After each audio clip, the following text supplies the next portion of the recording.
அர்த்த பஞ்சகம் அப்படின்னு பெரியவர்கள்லாம் கலெக்டிவாக சொல்கிறார்.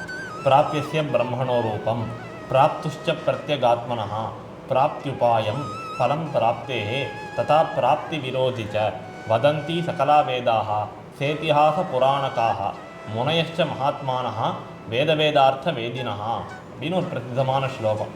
உபாயம், இந்த எம்பெருமானை அடைவதற்கான உபாயம் என்ன என்று பார்த்தால் அந்த எம்பெருமானை தான் உபாயம். அந்த உபாயத்தை நமக்கு காட்டக்கூடியது தான் நமசப்தார்த்தம்.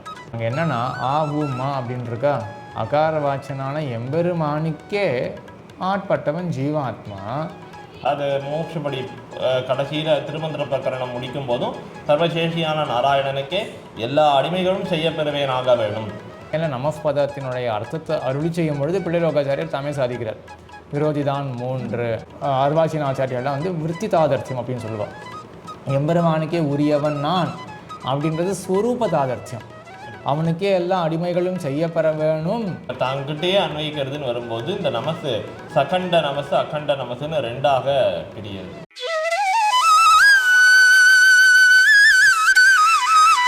ஸ்ரீமதே ராமானுஜாய நமஹ. இப்பொழுது முமுக்ஷு படியில் இருக்கக்கூடிய ஒரு வாக்கியம், இதுதான் குலந்தரும் என்கிறபடியே எல்லா அபேட்சித்தங்களையும் கொடுக்கும் என்று திருமந்திரத்தினுடைய வைபவத்தை சொல்லி, அதே போல் எல்லா அர்த்தங்களும் இந்த திருமந்திரத்திலே உண்டு என்றதையும், மற்றெல்லாம் பேசிலும் என்கிறபடி அறிய வேண்டும் அர்த்தமெல்லாம் இதுக்குள்ளே உண்டு அப்படின்னு பிள்ளைலோகாச்சாரியர் சாதிக்கிறார். திருமந்திரத்தில் அறிய வேண்டும் அர்த்தமெல்லாம் உண்டு அப்படின்னு சாதிக்கிறார். அப்போ தான் சங்கு வருது, அறிய வேண்டும் அர்த்தம் என்றால் என்ன என்று. அதற்கு தாமே அருளி செய்கிறார், அதாவது 5 அர்த்தம் என்று. அறிய வேண்டும் அர்த்தம் அர்த்த பஞ்சகம், 5 அர்த்தம். அந்த அறிய வேண்டும் அர்த்தமானது திருமந்திரத்திலே இருக்கிறது அப்படின்னு பிள்ளைலோகாச்சாரியர் சாதிக்கிறார். அந்த வாக்கியத்தை பற்றி தான் இப்போது சர்ச்சை பண்ண போகிறோம். ஆச்சாரியால் என்ன சாதிச்சிருக்கா, மாமணிகள் என்ன சாதிச்சிருக்கார், அதுக்கு அரும்பத உரையில் ஆச்சாரியால் என்ன காட்டுறா அப்படின்றத பற்றி இப்போது பேச போகிறோம். அதாவது 5 அர்த்தம்னு சாதிக்கிறார். 5 அர்த்தம் என்னது அப்படி இந்த 5 அர்த்தத்தை தான் அர்த்த பஞ்சகம் அப்படின்னு பெரியவர்கள்லாம் கலெக்டிவாக சொல்கிறா. பிராபியஸ்ய பிரம்மணோ ரூபம், பிராப்துஷ்ச பிரத்யகாத்மனா, பிராப்தியுபாயம், பலம் பிராப்தேஹே, ததா பிராப்தி விரோதிச்ச வதந்தி சகலா வேதாக, சேத்திஹாச புராணக்காக, முனையச்ச மகாத்மானः, வேதவேதார்த்த வேதினः அப்படின்னு ஒரு பிரசித்தமான ஸ்லோகம். வேதவேதாந்த பாரகாக அப்படின்னும் அதுக்கு ஒரு பாடாந்தரம் உண்டு, அது பின்ன பார்க்கலாம். இப்போது 5 அர்த்தங்கள் எதை நம்ம தெரிந்து கொள்ள வேணும்னா, பிராபியஸ்ய பிரம்மணோ ரூபம், பிரம்மம்ங்கிறது தான் நாம் அடைய வேண்டிய வஸ்து. அப்போ அந்த பிராபியமாகிற பிரம்மத்தினுடைய ஸ்வரூபம் என்ன, முதல் விஷயம் தெரிஞ்சுக்கணும். பிராப்துஷ்ச பிரத்யகாத்மனா, பிராபியத்தை அடையிறவன் யார், அவன் தான் பிராப்தா. யார் பிரம்மத்தை அடையிறா, ஜீவாத்மாவாகிற நான் அடைகிறேன். அப்போது அந்த ஆத்மாவினுடைய ஸ்வரூபத்தை தெரிந்து கொள்ள வேணும். பிராப்தி உபாயம், அந்த பிரம்மத்தை அடைவதற்கு பிராப்தி எது, உபாயம் வழி எது அப்படின்னு தெரிந்து கொள்ள வேணும். பலம் பிராப்தேகே, அடைந்து நாம் அடையக்கூடிய பேரு என்ன அப்படிங்கிறத தெரிந்து கொள்ள வேணும். அது பலம் பிராப்தே, அந்த பிராப்திக்கு பலன் என்ன.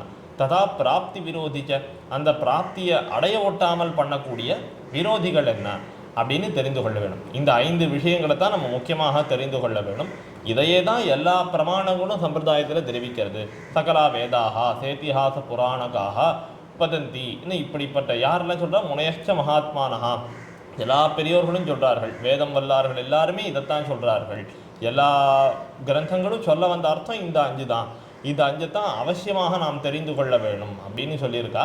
இந்த 5 தான் திருமந்திரமும் நமக்கு ரொம்ப ஆழமாக எடுத்து காட்டுறது. அது பார்க்கறதுக்கு ரொம்ப சங்குச்சிதமாக இருந்தாலும் இந்த 5 அர்த்தங்களுமே திருமந்திரத்தில் ரொம்ப ஆச்சரியமாக காட்டப்பட்டிருக்கிறது. சுவாமி, எப்படி திருமந்திரத்தில் என்னென்ன பாகங்களால் என்னென்ன அர்த்தம் காட்டப்படுகின்றன? அப்படி முதல்ல பிராபியசிய பிரம்மணோ ரூபம்னு சொன்னான். அது பிரம்மம்னா யார், எம்பெருமான். இந்த எம்பெருமான்னா நாராயண பதத்தாலே திருமந்திரத்தாலே இந்த பிரம்மத்தினுடைய ஸ்வரூபமானது காட்டப்படுறது. அடுத்து பிராப்துஷ்ச பிரத்யேக ஆத்மனஹா, அந்த பிரத்யேகாத்ம ஸ்வரூபம், ஆத்மஸ்வரூபம் எப்படி தெரிய வருகிறதுனா பிரணவத்தால் தெரிய வருகிறது. பிரணவம் அகார உகாரம் அகாரச்சேதி பிரணவ சப்தம். இந்த பிரணவத்திலேயே அகாரம் உகாரம் அகாரம் 3 அக்ஷரங்கள் இருக்குது. அதில் என்ன தெரிவிக்கப்பட்டிருக்கு? அகார வாச்சியனான எம்பெருமானுக்கே உரியவனான மகார வாச்சியனான ஜீவாத்மா அப்படின்னு தெரியுது. மூணுத்துக்குமே அர்த்தம் தனித்தனி பதமாக கொண்டால் வேறு அர்த்தம். அது ஒரு ஒரு பதத்துக்கும் அகாரத்துக்கு ஒரு அர்த்தம், மகாரத்துக்கு ஒரு அர்த்தம், உக்காரத்துக்கு ஒரு அர்த்தம்னு வந்தாலும் சேர பிடித்து கடைசியாக நமக்கு என்ன அர்த்தத்தை கொடுக்கறதுன்னா, எம்பெருமானுக்கே உரியவனான எம்பெருமானுக்கே சேஷப்பட்டவனான இந்த ஜீவாத்மா அப்படின்னு அது கடைசியில் ஜீவாத்மாவின் இடத்துல தான் வந்து சேர்றது. இப்போ ஜீவாத்ம ஸ்வரூபம் என்ன? எம்பெருமானுக்கு சேஷப்பட்டிருத்தல் அப்படிங்கிற ஜீவாத்ம ஸ்வரூபம் சொல்லப்படுறது. பிராப்தி உபாயம், இந்த எம்பெருமானை அடைவதற்கான உபாயம் என்ன பார்த்தால் அந்த எம்பெருமானை தான் உபாயம். அந்த உபாயத்தை நமக்கு காட்டக்கூடியது தான் நமசப்தார்த்தம். இந்த நமசு நடுவில் இருக்கக்கூடியதான அந்த நமசுங்கிறது உபாயத்தை நமக்கு காட்டுகிறது. அது எப்படி உபாயத்தை காட்டுறதுன்னா, கடைசியில் பிராப்தி விரோதிச்சான்னு முடிக்கிற அளவுலையும் அந்த பிராப்தி விரோதியை நமக்கு கழித்து கொடுக்கக்கூடியது நமசு. நமஹான்கிறது அது ரெண்டு. எப்படி உபாயத்தை காட்டுறது முதல்ல அதை பார்க்கணும். நமஹான்றது எப்படி உபாயத்தை காட்டுறது அடி. இந்த நமஹான்கிறது நான் எனக்கு உரியவன் அல்லேன் அப்படிங்கிற விஷயத்தை சொல்லி நான் எம்பெருமானுக்கே உரியவன் அப்படின்னு காட்டுறதுனாலே அந்த எம்பெருமானே தான் நமக்கு உபாயம். எம்பெருமானையே நாம் அவனை உபாயமாக கொண்டு அவன் அருளாலேயே அவனை அடைய வேண்டும். நாம ஒரு உபாயத்தை அனுஷ்டிக்க முடியாது. நான் எம்பெருமானுக்கே உரியவன் அப்படின்னு இருக்கும்போது எனக்கு உரியவன் அல்லேன் அப்படிங்கிறதும் அந்த இடத்துல தெரியறதால எம்பெருமானே உபாயம். கிரமம் இங்கே அரும்பத உரை ரீதியில் இருக்கக்கூடிய கிரமம் மாமுனிகளும் காட்டுறார். நிறையவே தன்னுடைய ஸ்ரீசுக்தியில் காட்டுறார். உபாயமானது ஆர்த்தமாக தெரிவிக்கப்படுறது நமசில் அப்படின்னு. நேர சொல் வடிவத்தால் தெரிவிக்கப்படாமல் போனாலும் சொல்லால் ஒரு அர்த்தம் பிரதீத்தமாக ஆறுது, தோற்றுகிறது ஒரு அர்த்தம். நமசுக்கு நேர தோற்றக்கூடிய அர்த்தம் என்னது? பிரணவத்தால் ஜீவாத்மா. எப்படிப்பட்ட ஜீவாத்மா சொல்லப்படுறான்? எம்பெருமானுக்கு அற்று தீர்ந்த ஜீவாத்மா சொல்லப்படுறான் பிரணவத்தால். நமஹா இந்த சொல்லுக்கு நேர என்ன அர்த்தம்? நமஹான்னா வணங்குகிறேன், எம்பெருமான வணங்குகிறேன்றது வந்து அக்கண்ட நமஸ். சரியா? அது அக்கண்ட நமஸுக்கு அர்த்தம் வணங்குகிறேன் அப்படின்னு வணக்கம்ன்றது அர்த்தம். பிரித்து பார்க்கணும். இங்கே நான் மகான்னு சக்கண்டமாக பிரித்து பார்க்கணும். அப்படி தான் மாமனிகள் மும்முட்சிப்படியில் வியாக்கியானம் சாதிக்கிறார். பிள்ளைலோகாச்சி அப்படி தான் சாதிக்கிறார். இதை நான் என்றும் மகா என்றும் இரண்டு பதம் அப்படின்னு தான் சாதிக்கிறார், பிரித்து தான் சாதிக்கிறார். ஆக சக்கண்டமாக இருக்கக்கூடிய இந்த நமசுக்கு நேர தோற்றக்கூடிய அர்த்தம் என்னது? நான் மகான ரெண்டு சப்தமாக கொண்டு மகான்னா நான் எனக்குரியவன் அப்படின்னு அர்த்தம். இந்த நான்கிறது சேர்ந்து எனக்குரியவன் அல்லேன் அப்படின்னு தவிர்க்கிறது இல்லையா? சரி, எவ்விதத்தில் உரிமை சொல்லப்படுறது? எனக்குரியேன் அப்படின்ற எண்ணம் மகா அப்படின்றதுனால சொல்லப்படுறது. எவ்விதமான உரிமை அங்கே சொல்லப்படுறது மகான்றதுனால? இந்த ஆத்மாங்கிறது என்னுடையது அப்படிங்கிற எண்ணத்தால் நமக்கு அந்த அகங்கார மமக்கார அதிகளால் அந்த எண்ணம் ஏற்படுறது. நான் எனக்குரியவன் அப்படிங்கிற எண்ணம் ஏற்படுறது. அந்த எனக்குரியவனுங்கிற எண்ணம் நமக்கு தவிர வேணும் அப்படிங்கிறத நமக்கு காட்டுறது தான் நமஸ் இருக்கு இல்லையா? அங்கே வந்து இப்போ பிரணவத்தில் ஜீவாத்மாவுடைய சொரூபம் சொல்லப்படுறது அப்படின்னு பார்த்தோமா, அங்கே என்னன்னா ஆ ஊ மா அப்படின்னு இருக்கா. அகார வாச்சனான எம்பெருமானிக்கே ஆட்பட்டவன் ஜீவாத்மா. ஆக அனன்யார்க சேஷத்துவம் ஆ ஊ சப்தங்களால் சொல்லப்படுறது. அந்த அனன்யார்க சேஷத்துவத்துக்கு ஆசிரியம் யார்? அனன்யார்க சேஷத்துக்கு ஆசிரியம் ஜீவாத்மா. இந்த ஜீவாத்மாவை சொல்லக்கூடிய பதம் என்னது பிரணவத்தில்? மகாரம் இருக்கு இல்லையா? எப்படி ஜீவாத்மாவை சொல்றது? எம்பெருமானுக்கே உரியவன் இந்த ஜீவாத்மா அப்படின்னு ஆவுவால சொல்றது. மாவுக்கு ஜீவாத்மா அர்த்தம். எப்படிப்பட்ட ஜீவாத்மா அர்த்தம்? அகாரத்துக்கே உரியவன்னு பிரணவமே அப்படி நான் எதிர்பார்க்கல. மா அப்படின்ற அந்த மனஜானே மனு அவபோதனைன்ற தாத்துவால வந்தது இல்லையா? அப்படி அந்த தாத்துவால் வந்த இந்த மகாரத்தை வைத்துக்கொண்டு பிள்ளைலோகாச்சாரியர் என்ன சாதிக்கிறார்? மகாரத்துக்கு அர்த்தம் ஜீவாத்மா. எப்படிப்பட்ட ஜீவாத்மா அர்த்தமாகிறது? அவன் ஞானவாச்சியான ஜீவாத்மா, ஞானவாச்சியான மகாரவாச்சின் ஜீவாத்மா. ஞானவாச்சியா இருக்கு, ஞான குணகனா இருக்கக்கூடிய ஜீவாத்மாவை மகாரம் சொல்றது அப்படின்னு ஆறுது இல்லையா? அப்போ என்ன ஆறுதுன்னா ஆவு அப்படின்றதுனால அனன்யார சேஷத்துவம் தெரிய வருது. எம்பெருமானுக்கு அற்று தீர்ந்து இருக்கிற தன்மை தெரிய வருது. அப்படி அற்று தீர்ந்தவன் யாரு என்றால் ஞானியான ஆத்மா அப்படின்னு கடைசியில் அங்கே போய் முடியறது. பிரணவத்தினுடைய கடைசியில் சேஷத்துவமும் தெரியறது, ஞாத்திருத்துவமும் தெரியறது. அதற்கு பிறகுதான் சந்தேகம் வரும். இப்போ ஞாத்திருத்துவம் தெரியறது, ஞாத்தா அப்படின்ற பொழுது அப்போ என்னுடைய நன்மைக்கு சேரன் அதாவது செய்ய வேண்டுமே அப்படின்ற எண்ணம் எழும். அப்படிப்பட்ட உரிமை தோற்றும். என்னுடைய ரட்சணத்தில் நான் உருப்பட வேண்டுமே அப்படின்ற எண்ணம் தோன்றும். அதுதான் மகா அப்படின்றதுனால எடுக்கப்படுறது. உனக்கு நீ உரியவன் அப்படின்ற எண்ணம் இருக்கு, மகா ந அதை கழிச்சு கொடுக்கறது. அப்போ ந மகா அப்படின்ற சொல்லுக்கே நேரம் என்ன அர்த்தம்னா ஸ்வஸ்வாதந்திரிய நிவிருத்தி. எனக்கு உரியன் அல்லேன் அப்படின்னா அங்கே மேலே பிள்ளைலோகாச்சாரியர் சாதிக்கிறார் இல்லையா, அந்த வாக்கியத்துக்கு என்ன நேர தாத்பரியம், நமஹா அப்படின்ற அந்த சொல்லுக்கு என்ன தாத்பரியம்னா ஸ்வஸ்வாதந்திரிய நிவிருத்தி, சொல்லால் கிடைக்கக்கூடிய அர்த்தம் அது. இதுக்கு அடுத்தது நான் என்ன சுவாதந்திரியம் தவிர்ந்தால் பாரதந்திரியம், எம்பெருமானுக்கு பரதந்திரப்பட்டவன் அப்படின்னு அவன் அதீனத்தில் தான் நான் இருக்க வேண்டும் அப்படின்ற அந்த பாரதந்திரியம் சித்திக்கும் இல்லையா, அது ரெண்டாவது படி. பாரதந்திரியம் சித்தித்த பிறகு என்ன அர்த்தம், அவன் கை பார்த்தே இருக்க வேண்டும் அப்படின்ற நிலை இப்போ சித்தித்தாயிருது. அதற்கு பிறகு மூன்றாவது என்ன தேறுகிறது இப்போ எம்பெருமானே உபாயம் அப்படின்னா, அப்போ என்ன ரக்ஷணத்தில் உருப்பட்டிருக்கவன் எம்பெருமான், நான் என்ன ஒன்றும் பண்ணிக்கக்கூடாது, அப்போது எம்பெருமானே உபாயம் அப்படின்றது தன்னிடையே தேறுகிறது இல்லையா. ஆக ஸ்வஸ்வாதந்திரிய நிவர்த்தின்றது நேர நமஸ்தினுடைய அர்த்தம். அதனால் சித்திக்கக்கூடியது பாரதந்திரியம், அதனால் சித்திக்கக்கூடியது எம்பெருமானுடைய உபாய பாவம். ஆக இவ்வாறு தான் நமசால பகவத் உபாயத்துவம் சொல்லப்படுறது. அர்த்த பஞ்சகத்தில் ஒன்றான அந்த உபாய அர்த்தம் நமசால இப்படி இந்த விதத்தில் நேர தெரிவிக்கப்படாமல் போனாலும் கூட அர்த்தாத் தெரிவிக்கப்படுறது. இப்போ உபாயஸ்வரூபம் அப்படின்றது ஸ்வஸ்வாதந்திரிய நிவர்த்தி பூர்வகமாக பாரதந்திரியம் தலையெடுத்து அதற்கு பிற்பாடு எம்பெருமான் உபாயம்ங்கிற அத்தியவசாயம் ஏற்பட்டு அவன் திருவடிகளை சரணமாக பத்துதல் அப்படின்றது உபாயமாக காட்டப்பட்டிருக்கு.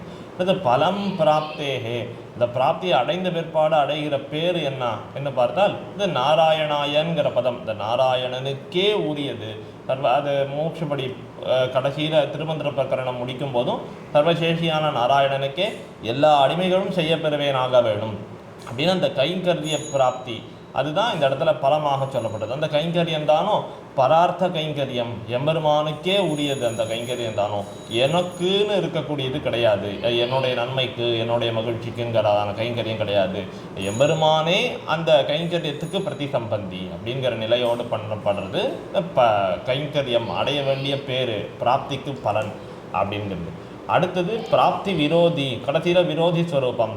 இந்த விரோதி ஸ்வரூபத்தை இந்த நமஹான்கிறதே நமக்கு நன்னாக விலக்கி கொடுக்கறது. அது ஸ்வரூப விரோதி, உபாய விரோதி, பிராப்திய விரோதி அப்படின்னு இந்த 3 விரோதிகளை நமஸானது நமக்கு அதை போக்கி கொடுக்கிறது. அப்படிங்கிறதால இந்த பிரணவம் நமஸ்து நாராயண பதம் இருக்கிற இந்த திருமந்திரத்தாலேயே நாம் அவசியமாக அறிந்து கொள்ள வேண்டிய இந்த 5 விஷயங்களும் ரொம்ப சுலபமாக இந்த திருமந்திரத்தாலேயே நாம் அறிந்து கொள்ளலாம் என நம்முடைய பூர்வாச்சாரியர்கள் அருளிச்சிருக்காங்க. சரி, இதில் உபாய விரோதி, பிராப்பி விரோதி, சுரூப விரோதி அதை பற்றி ஆழமாக பார்க்கலாமா? நமசால விரோதியானது கழிக்கப்படுறது. இந்த விஷயத்தை மேலே நமஃப் பதத்தினுடைய அர்த்தத்தை அருளி செய்யும் பொழுது பிள்ளைலோகாச்சாரியர் தாமே சாதிக்கிறார். விரோதி தான் 3 அப்படின்ற இடத்துல இதெல்லாம் சாதிக்கிறார்.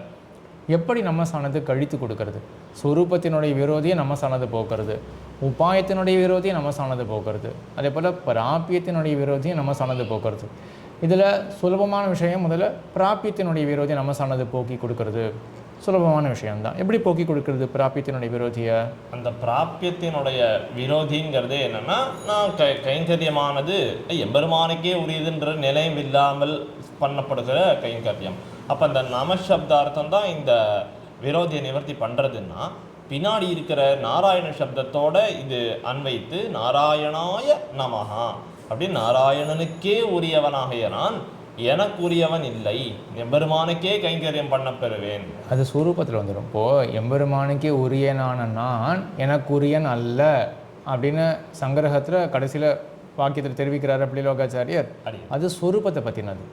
அகாரவாச்சியனான எம்பெருமானுக்கே உரியனான நான் எனக்குரியன் அல்லன், சர்வசேஷியான நாராயணனுக்கே எல்லா அடிமைகளும் செய்யப்பெறுவேன் ஆக வேண்டும் அப்படின்றது அம்சம் இருக்கு இல்லையா, அந்த நாராயணாய அப்படின்றதுனுடைய அர்த்தம். அது 2 இடத்துல சதுர்த்தியானது வருது. எம்பெருமானுக்கே உரியனான நான் அப்படின்றதுலையும் சதுர்த்தியினுடைய அர்த்தம் அடங்கி இருக்கு, லுப்த சதுர்த்தியினுடைய அர்த்தமானது அங்கே அடங்கி இருக்கு. அகாரவாச்சியனான எம்பெருமானுக்கு நான் உரியவன் அப்படின்றது பிரணவத்தினுடைய அர்த்தம். அங்கே சுரூபத்திலேயே எம்பெருமானுக்கு இருத்தல் அப்படின்ற சுரூபம் தெரிவிக்கப்படுறது, கூடவே சேர்த்து ஞாதிருத்துவமும் தெரிவிக்கப்பட்டது அப்படின்னு பார்த்தோமா? அங்கே தான் என்ன வருது? அப்போ ஞாதிருத்துவம் சொன்ன பொழுது அப்போ உபாயத்தில் இவனுக்கு அன்வயமானது கர்த்திருவ ரூபேன இவனுக்கு வந்து சேரும். அதை கழித்து கொடுக்க போகிறது நமசு. அது ஒரு அம்சம் இருக்கட்டும். இப்போ முதல்ல நம்ம பிராப்பி விரோதியை கழிக்கிறத பற்றி பார்த்தோமே என்றால், எம்பெருமானிக்கு உரிய நான் அதற்கு சேர என்ன பண்ண வேண்டும்னா நாராயணாய ஸ்யாம், எம்பெருமானுக்கு எல்லா வித கைங்கரியங்களும் செய்ய பெறுவேன் ஆக வேண்டும் அப்படின்ற பிரார்த்தனை இருக்குது. நாராயணாய ஸ்யாம், எம்பெருமானுக்கே நான் அற்று தீர்ந்தவனாக இருக்க வேண்டும், அவனுக்கே எல்லா கைங்கரியங்களும் செய்ய வேணும். இப்போ நமஹா அப்படின்றத கொண்டு சேர்த்து பிராப்பியத்தினுடைய விரோதியானது போக்கப்படுறது அப்படின்னு சொல்லணும். எப்படி சொல்லலாம்? நாராயணாய ஸ்யாம்ன்றது வந்து அது ஒரு சூக்ஷ்மமான பேதம் இருக்குது. நாராயணனுக்கே ஆக வேண்டும், அந்த ஆக வேண்டும்ன்றது வந்து ஆக வேண்டும் சொல்லலாம். கைங்கரியங்கள்லாம் செய்ய பெற வேண்டும், அதான் விருத்தி தாதர்த்தியம் அப்படின்னு சொல்லுவாள். அர்வாச்சீன ஆச்சாரியாலாம் வந்து விருத்தி தாதர்த்தியம் அப்படின்னு சொல்லுவாள். எம்பெருமானுக்கே உரியவன் நான் அப்படின்றது ஸ்வரூப தாதர்த்தியம். அவனுக்கே எல்லா அடிமைகளும் செய்ய பெற வேணும் அப்படின்றது விருத்தி தாதர்த்தியம் அப்படின்னு சொல்லுவாள். ரெண்டுத்துக்கும் வாசி புரியுறதா? அவனுக்கே நான் உரியவன் அப்படின்றது நம்மளுடைய நிலைப்பாட்டை மட்டும் சொல்கிறது, ஸ்வரூபத்தை சொல்கிறது. அதற்கு சேர என்ன பண்ணணும்? கைங்கரியம் பண்ணணும் இல்லையா? அங்கேயும் வந்து ஒரு தாதர்த்தியம் தோற்றுறது. தாதர்த்தியம்னா அவனுக்காக அப்படின்ற அம்சம் முதல்லையும் பிரணவத்திலேயே அவனுக்காகன்ற அம்சம் தோற்றுறது. ஆனால் எப்படிப்பட்ட தாதர்த்தியம் தோற்றுறதுன்னா ஸ்வரூப தாதர்த்தியம் அப்படின்னு சொல்லுவாள். அவனுக்காகவே இவனுடைய இருப்பு இருக்குது. அதற்கு சேர விருத்தி தாதர்த்தியம், அந்த இருப்புக்கு சேர ஸ்வரூபானுரூபமான பிராப்பியம் கை கூடணுமே, அங்கே விருத்தி தாதர்த்தியமானது நாராயணாய அப்படின்ற இடத்துல சொல்லப்படுறது. அத்தோட இப்போ நமஹாவை சேர்த்தோமே என்றால் என்ன அர்த்தம் கிடைக்கும்? நாராயணனுக்கே எல்லா கைங்கரியங்களையும் செய்ய பெறுவேன் ஆக வேணும் அது அப்படின்னு சொல்லிட்டு நமஹா எனக்காக அல்ல அப்படின்னு என்ன அர்த்தம் ஆகிடும்? அப்போது அந்த இடத்துல அந்த கைங்கரியமாகிற விருத்தி எனக்கு இல்லை, பிராப்பிய விரோதி கழிந்தது அப்படின்னு அர்த்தமா? அந்த கைங்கரியத்தால் வரக்கூடிய ஆனந்தம் எனக்கு அல்ல அப்படின்றதுனால அப்போ என்னுடைய கைங்கரியம் முழுமையாக எம்பெருமானுக்கு மட்டும்தான் அப்படின்னு அந்த விருத்தியானது வெறும் எம்பெருமானை உத்தேசித்து மட்டும்தான் இருக்கே ஒழிய எள்ளளவும் என்ன உத்தேசித்து கிடையாது அப்படின்னு அந்த பிராப்பிய விரோதியை கழிக்கக்கூடியது நமசாக இருக்கு. சரி, உபாயத்தினுடைய விரோதி எப்படி கழிக்கிறது? நமசு உபாய விரோதி கழிகிறது அப்படின்னா அந்த நமசானது தன்னிடத்திலேயே அன்வைத்து அந்த இப்போ தங்கிட்டே அன்வைக்கிறதுன்னு வரும்போது இந்த நமசு சகண்ட நமசு அகண்ட நமசுன்னு ரெண்டாக பிரியுது. சகண்ட நமசு அப்படின்னா ந மகா அப்படின்னு இரண்டு வாக்கியங்களை போல காட்டணும். அகண்ட நமசு அப்படின்னா அந்த நமகான்ங்கிறதே ஒரே சப்தமாக கொண்டு நமஹா அப்படின்னு சொல்கிறது. இப்போ உபாயத்துக்கு விரோதி என்ன அப்படின்னா எம்பெருமானை தான் உபாயம், மற்றொரு உபாயம் கிடையாது. இப்போ எப்போ இந்த சேதனனுக்கு ஞாத்திருத்தம்னு ஒன்று உண்டோ அப்போ அந்த தன்னை ரட்சித்து கொள்ளக்கூடியதுக்கு தானே ஒரு உபாயத்தை கை கொள்ளலாமா அப்படின்னு பார்த்தா அவன் தனக்குரியவன் கிடையாது அப்படிங்கிறத வலியுறுத்துறதுக்கு நான் மகா அப்படின்னு அந்த ஸ்வஸ்வாதந்திரிய நிவர்த்தியை பண்ணி கொடுத்து அது பாரதந்திரியத்தை கொடுத்து மேலே எம்பெருமானே உபாயம், அப்போ நமஹா அப்படின்னு அந்த எம்பெருமான் திருவடிகளே சரணம் அப்படின்னு நம்ம அந்த எம்பெருமானே உபாயமாக கொள்வதிலே மூட்டக்கூடியது இந்த உபாய விரோதியை கழித்து கொடுக்கக்கூடிய நமசானது. சரி, இப்போ இதே போல் ஸ்வரூபத்தினுடைய விரோதியை போக்கி கொடுக்கறதுக்கும் நமசானது பயன்படுறது. எப்படி ஸ்வரூபத்தினுடைய விரோதியை போக்கி கொடுக்கறது நமசானது? ஸ்வரூபமானது பிரணவத்தால் சொல்லப்படுறது. அகார வாச்சியனான பகவானுக்கே உரியவனான இந்த ஜீவாத்மா எம்பெருமானுக்கே உரியவனுங்கிறது தான் ஜீவாத்மாவுக்கு ஸ்வரூபம். அந்த ஸ்வரூபமானது எனக்குரியவன் அல்லன், நான் எனக்குரியவன் அல்லன்னுங்கிறத காட்டுறதுக்கு இந்த நமஹா இந்த பிரணவத்தோடு அன்வைத்து ஓம் நமஹா அப்படின்னு அந்த எம்பெருமானுக்கே உரியவனான நான் எனக்குரியவன் அல்லேன் அப்படிங்கிறத காட்டக்கூடியது ஸ்வரூப விரோதியை கழித்து கொடுக்கறது நமக்கு அப்படின்னு தெரியும். அடி ஆக இப்போ அர்த்தபட்சம் வந்துடுத்து, பரஸ்வரூபம் வந்துடுத்து, ஜீவஸ்வரூபம் வந்துடுத்து, உபாயம் வந்துடுத்து, இப்போ விரோதி பார்த்துட்டோம், பலஸ்வரூபமும் பார்த்துட்டோம். நாராயணாயன் வெக்தி சதுர்த்தியில் இருக்கக்கூடியது அதுதான் கைங்கரிய ரூப பலத்தை காட்டுறது என்று அடியேன் ரொம்ப அழகாக சுவாமி சாய்ச்சிருக்கார் இந்த திருமந்திரத்தில் இருக்கக்கூடிய அர்த்த பஞ்சகத்தை. இதே போல் பல ஆழமான அர்த்தங்கள் அதெல்லாம் மூக்ஷப்படி காலக்ஷேபத்தில் பார்த்து கொண்டு வரோம். மாமுனிகளுடைய ஸ்ரீசூக்திகள் அது அதை சொல்கிறதுக்கு வார்த்தை கிடையாது. இன்றைக்கி 6ஆம் திருநாள் உடையவர் உற்சவத்தில் இன்றைக்கி 6ஆம் திருநாள் அன்றைக்கி ரெக்கார்ட் பண்ணிட்டுருக்கோம். நேற்றுக்கு 5ஆம் திருநாளில் பொலிக அந்த பாட்டு 11 மணிக்கு ஆச்சு. நேற்று ராத்திரி ஸ்ரீபெருந்தூரில் 11 மணிக்கு ஆச்சு. அப்போ பொலிக சிறப்பு கொடுத்தா, தலிகை க்ஷீராண்ணம் சக்கரை பொங்கல்லாம் கொடுத்தா. எப்போவுமே தோணக்கூடியது ஒரு விஷயந்தான், இந்த சக்கரை பொங்கலோ க்ஷீராண்ணமோ இதெல்லாம் ஒரு போகிய பதார்த்தம்னே சொல்ல முடியாது. மாமுனிகளுடைய ஸ்ரீசூக்திகள் இருக்கே அது பரம போகியம் என்று அதை கொஞ்சம் அனுபவிக்க முற்படுறவர்களுக்கும் கூட அதனுடைய போகியத்த அதிசயம் நன்றாக ஸ்புரிக்கும். அப்பேற்பட்ட அந்த மாமுனிகள் ஸ்ரீசூக்திகள் அதை அரும்பத உரைகளோட நன்றாக அனுபவிக்க வேண்டும் அனைத்து அடியார்களும். முமுட்சுபடி காலக்ஷேமமாக போயின்னு இருக்கு, அதில் அன்வைக்க வேண்டும், இந்த மாதிரி ஆழமாக தெரிந்து கொள்ள வேண்டும் என்ற எண்ணமுடையவர்கள் அனைவரும் கலந்து கொள்ள வேண்டும். முக்கியமாக பெரியோர்கள் வித்வான்கள் நன்றாக அறிந்து கொண்டவர்களிடத்தில் இந்த காலக்ஷேபம் நடக்க வேண்டும். அந்த வித்வான்கள் ஆக்சசபிளாக இல்லை, அவர்களிடத்தில் இதை கேட்கறதுக்கு வாய்ப்பு இல்லை என்றால் அடியனுக்கு என்ன தெரியுமோ அதை அவசியம் பகிர்ந்து கொள்கிறேன். எப்படியாவது மாமுனிகளுடைய அந்த அமுத வெள்ளமானது அனைவரும் பருக வேண்டும் என்று பிரார்த்தித்து கொண்டு அமைகிறோம். ஸ்ரீமதே ராமானுஜாய நமஹ.